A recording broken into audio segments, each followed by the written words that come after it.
But first, there's word Bill Gates pursued several women in his office long after he married his now estranged wife, Melinda. William Lajeunesse has more on this from Los Angeles for us. Hi, William. Sandra, Bill Gates saw dates with two women while married, according to the New York Times, one via email. And the Wall Street Journal says he had a romantic relationship with a third, that affair allegedly occurring in 2000, but it was not revealed until 19 years later when the female engineer wrote a letter demanding changes to her job, shared details of that relationship, and demanded that Melinda Gates, wife of 2 decades, be given the letter to read, said the Journal.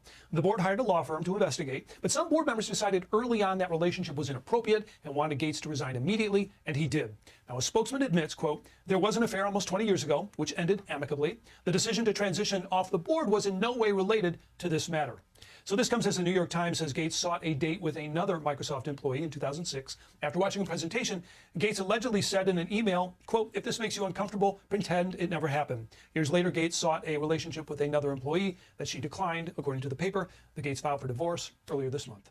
This morning, new questions are swirling around the state of Bill and Melinda Gates' marriage, leading up to last week's divorce announcement. The Wall Street Journal reporting Melinda began talking to divorce attorneys roughly 2 years before the filing.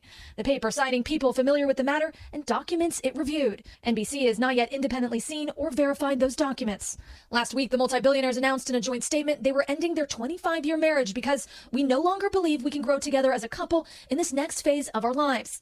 The Journal citing several people reporting that one source of concern for Melinda, a global advocate for women and girls, was Bill's dealings with convicted sex offender Jeffrey Epstein. According to documents obtained by the Journal, Melinda and her advisors held a number of calls with divorce lawyers in October 2019. The same month, the New York Times first reported that Bill met with Epstein on numerous occasions, starting in 2011, after Epstein had served time for soliciting prostitution. The Times reporting one stay at Epstein's Manhattan townhouse lasted late into the night, according to more than a dozen people familiar with the relationship. In late 2019, Gates was asked about his meetings and relationship with Epstein at one of the paper's forums. I made a mistake in judgment that I thought that those discussions would lead literally to billions of dollars going to global health. Turned out that was a bad judgment. That was a mirage. None of that money ever appeared. And I gave him some benefit by the association. So I made a doubly wrong mistake there.